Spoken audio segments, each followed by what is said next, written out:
JC'sBlanketFort. So, today, I thought we would look at the ancient Greek alphabet. Now, keep in mind, I am not an expert. I am currently learning ancient Greek at a university level, but I'm not an expert in pronunciation or how they actually appear.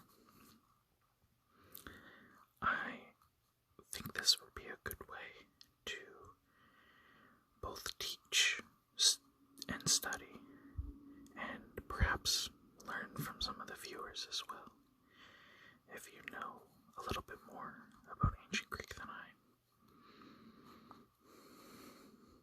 So, without further ado, we have the capital alpha and the lowercase alpha. So, the alpha has different pronunciations, as there are short alphas and long alphas. So a short alpha would be like the sound in top. So ah, ah. The long alpha would also be the sound in top, just held a little bit longer. So ah, ah. So alpha. Next, we have beta. The uppercase just looks like a regular B, and the lowercase looks like an uppercase B, but a little bit smaller, and a tail on the left-hand side. And the beta is generally pronounced just like a B is in the English language. So, beta. Gamma. Gamma's a very interesting one. Gamma is pronounced, for the most part, like a G would be pronounced in the English language. But before certain letters in the ancient Greek alphabet, it is pronounced a little bit differently. So we have the uppercase gamma, which looks like an upside down L. And we have the lowercase gamma, which often looks like a mirrored Y in English. So that is gamma.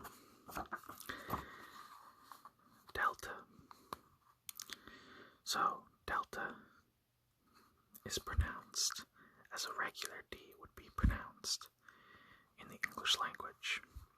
The capital is a triangle, and the lowercase is close enough to the D, except there's a little lip on it, kind of like you are making a circle and then an R.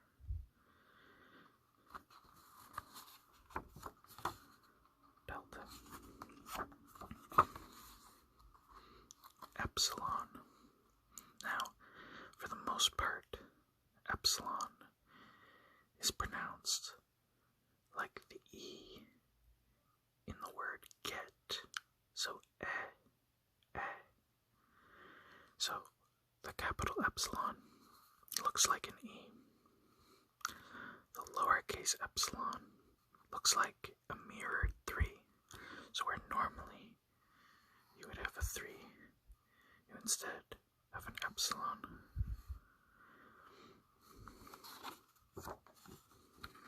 Epsilon. Next, we have Zeta. So Zeta is pronounced like the S and the D in the word wisdom. So if you slow down while you're speaking and saying the word wisdom, you know that Zeta is pronounced st. So wisdom. So st. So this is the capital Zeta, and this is the lowercase zeta. Capital Zeta, as you can see, looks like a large Z in the English language. The lowercase zeta almost looks like a Z, and then has a curve and a tail on it.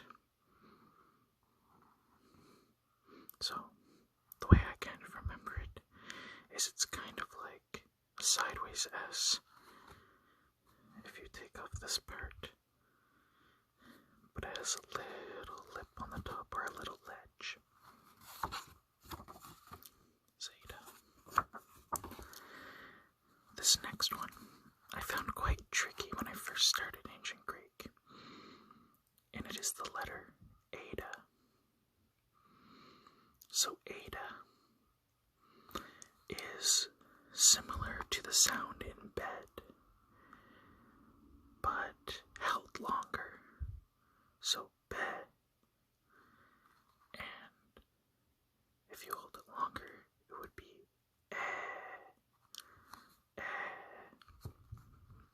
So, one of the reasons it gave me so much trouble when I first started is that it's an H and an N, so the uppercase looks like a capital H in the English language, and the lowercase looks like an N with an extra little lip, an extra long leg.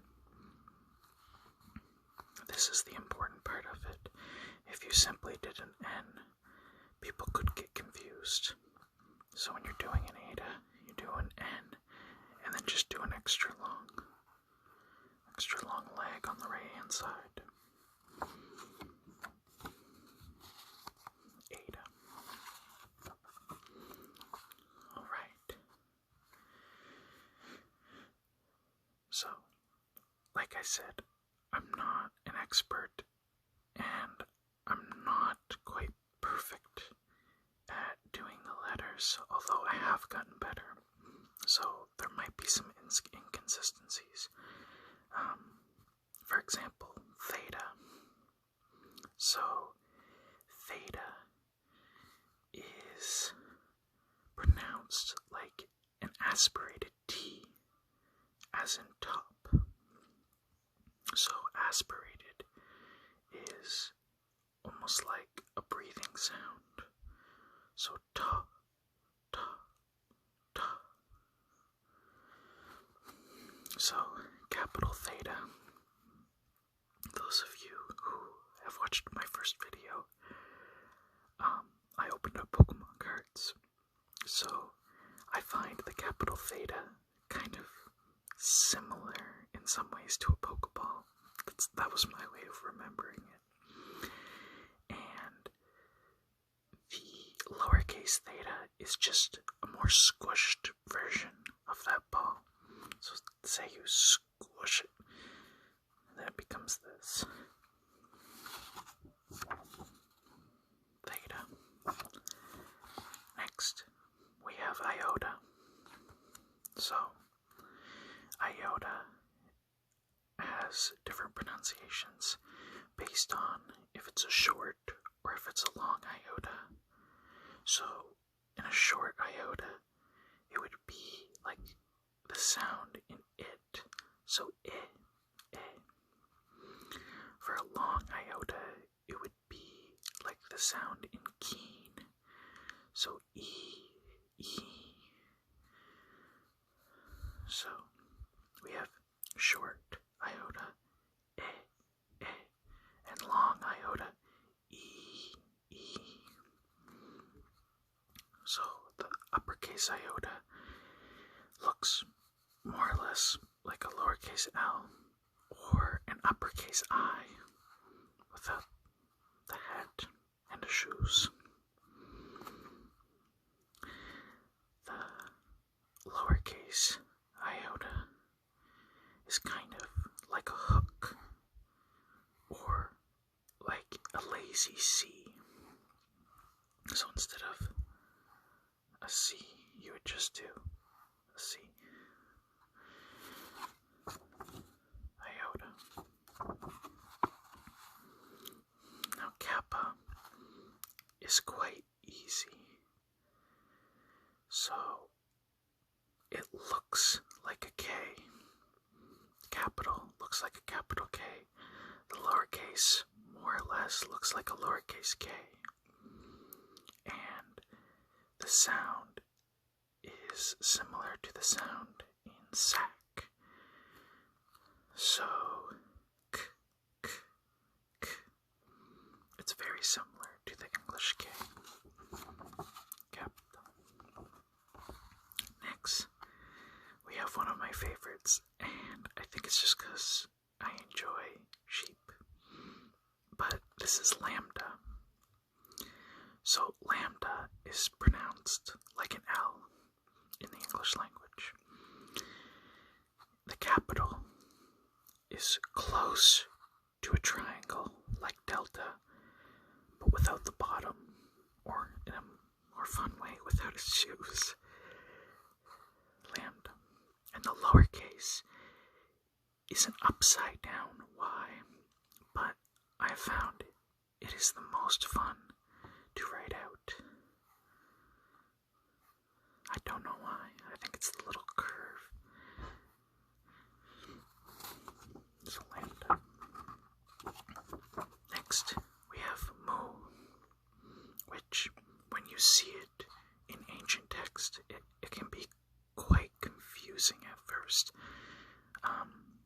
Like most things, ancient Greek is about practice.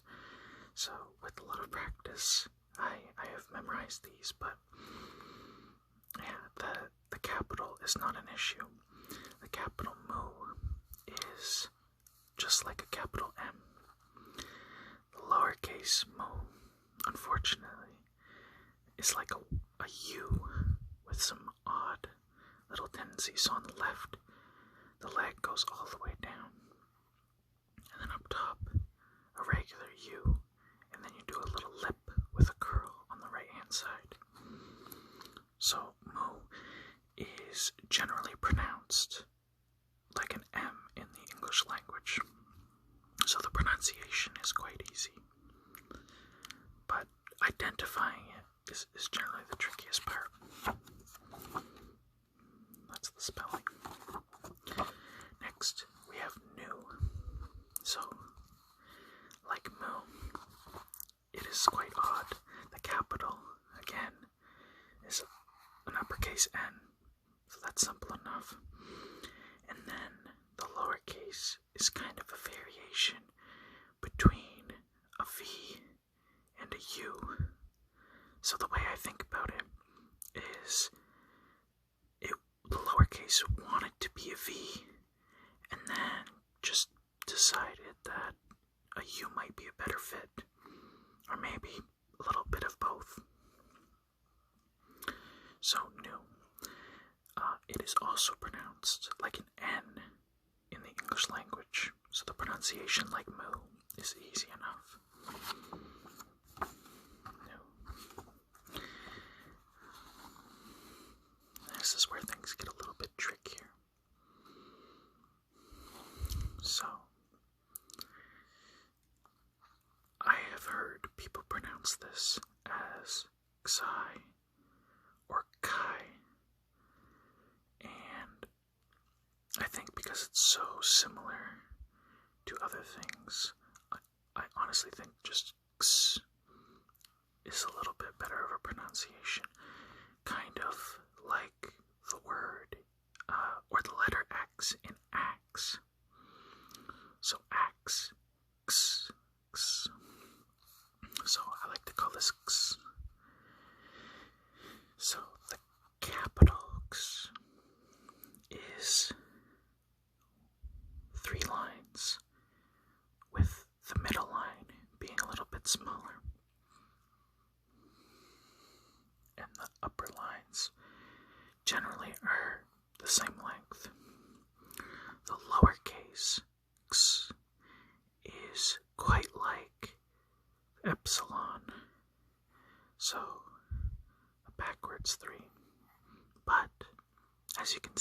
has this little lip on the end. So when you're writing it, you do the backwards 3 and then the little lip on the bottom.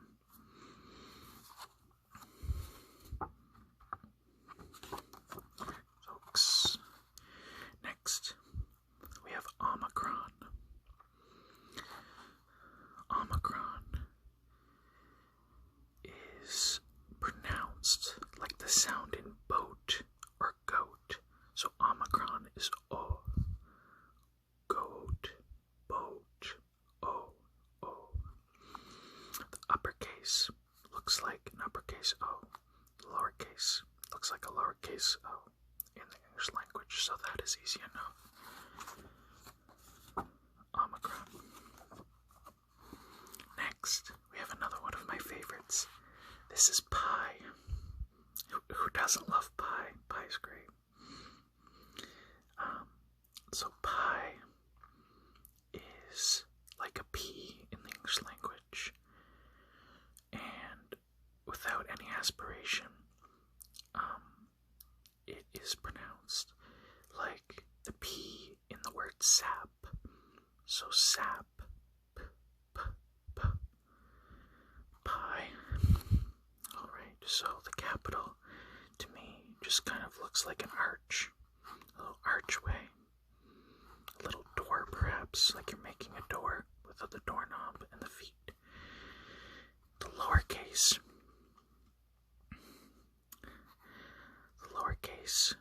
to me kind of looks like a T, a capital T, and a capital J that is mirrored, and then they're kind of squashed together. This one I find quite easy to draw. It's a line down, and then a hook.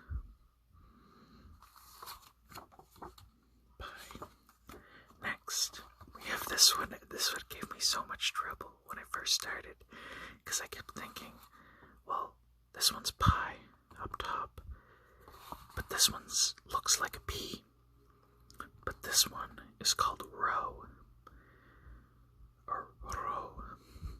So basically this is the R, like in the English language, and it's a capital P and a lowercase p, but with a shorter leg on the left hand side. Rho. This next one is used quite a bit in the ancient Greek language. Of course, all of them are used. I just find a lot of times words end with this one. And this is called sigma. So, there's a lot of different rules for this. So I won't get into them too much. But generally, they are pronounced like an S. So, the uppercase is just, I don't know. I think the best way to remember this is if you flip it this way. It looks like an M. So it's a sideways M, the capital. The lowercase, I enjoy. I don't know. It's a circle with a little hat pointing to the left. So you could imagine drawing a stick figure that is looking this way. So you have the little circle and then the hat on top. Now, when I first started practicing, I didn't think it was that important to put it on these cue cards. But when sigma is at the end of a word, it doesn't look like either of these. So I thought I could add it now, if I'm able to find a pen.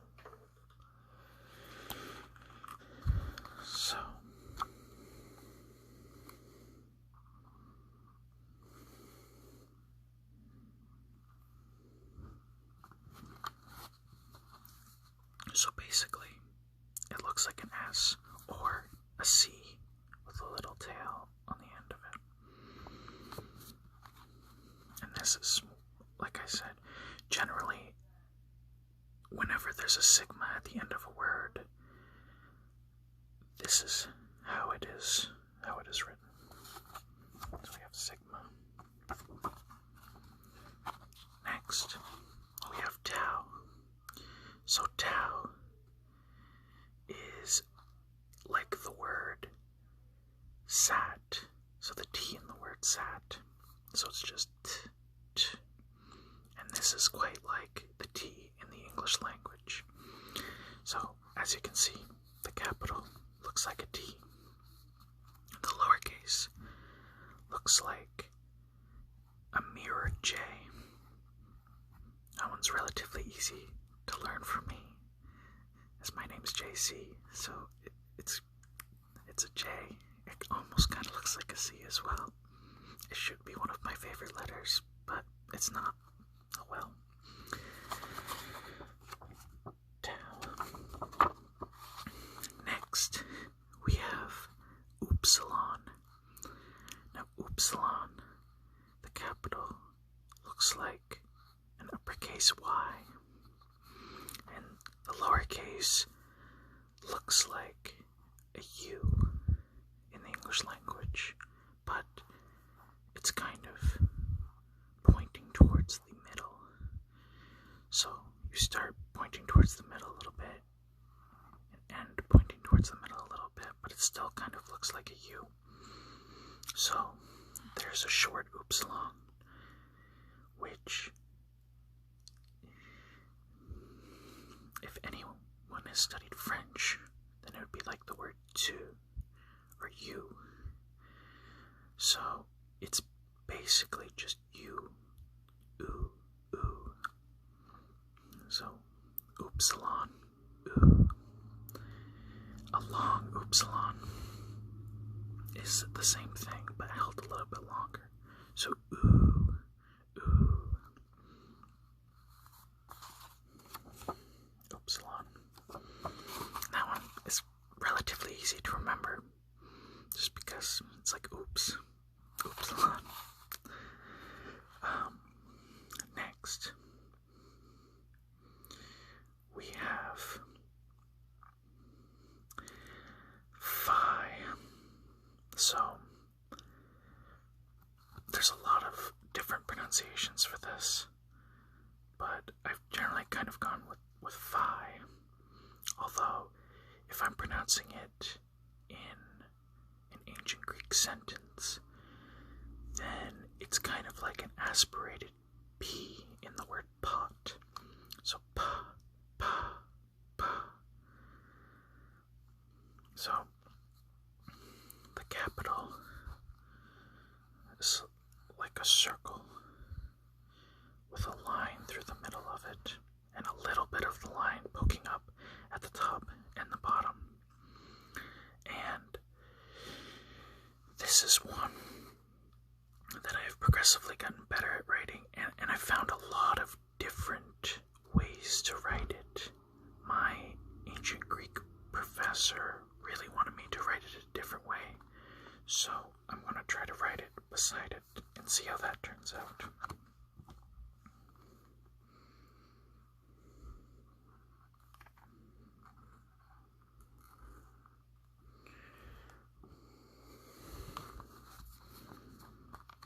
So, as you can see, they look quite different.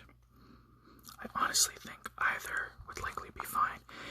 This one just looks so like the uppercase that you could get confused.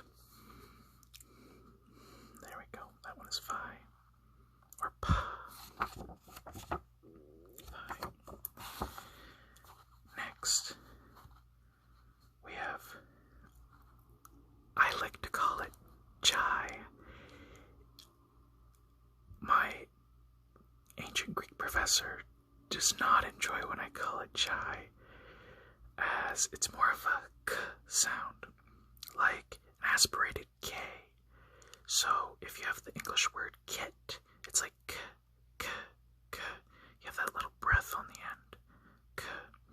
So this can also be called k. I honestly don't think it can be called chai.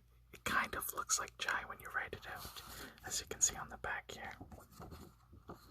But basically for spelling, you have a capital X, and you have a lowercase x, but you have this fun little wavy line in between.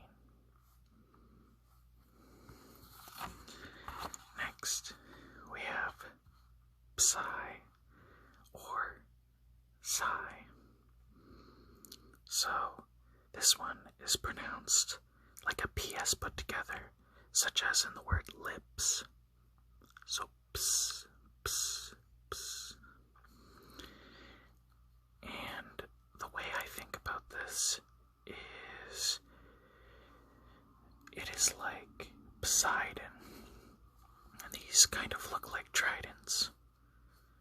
So this one actually kind of looks like a three-tiered candlestick, or a three-stemmed candlestick. So the capital is like a three-stemmed candlestick. The lowercase is kind of a U and then a line through it. I'm sure you can come up with more creative ways to remember these. But yeah, that is Psi. And the final letter in the ancient Greek language is Omega.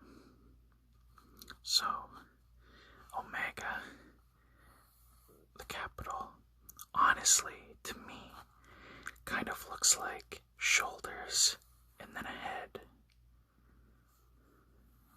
A head with some shoulders started, like you're starting a drawing. So that's the capital. The lowercase looks like a W. Now this one's relatively easy because it's the only one that looks like a W.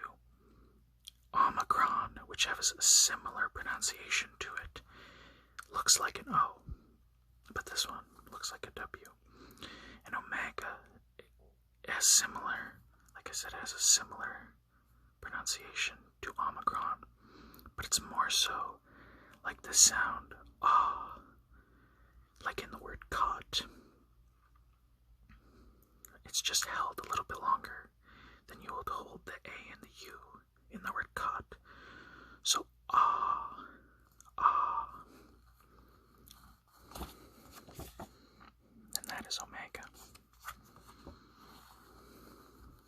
So, I hope you enjoyed this video today. I think I'm going to be doing lots of ancient Greek videos. There's definitely a lot to learn when it comes to ancient Greek. There's a lot of tedious things, but there's lots of enjoyable things to learn as well. The words themselves, there's a lot of, I would like to say, a root system to the English language and the languages we use today. A lot of it started with the ancient Greek language. So to me it's very interesting. I hope at the very least this video has been relaxing for you. And I would just like to thank everyone for watching. And I will see you next time. Thank you.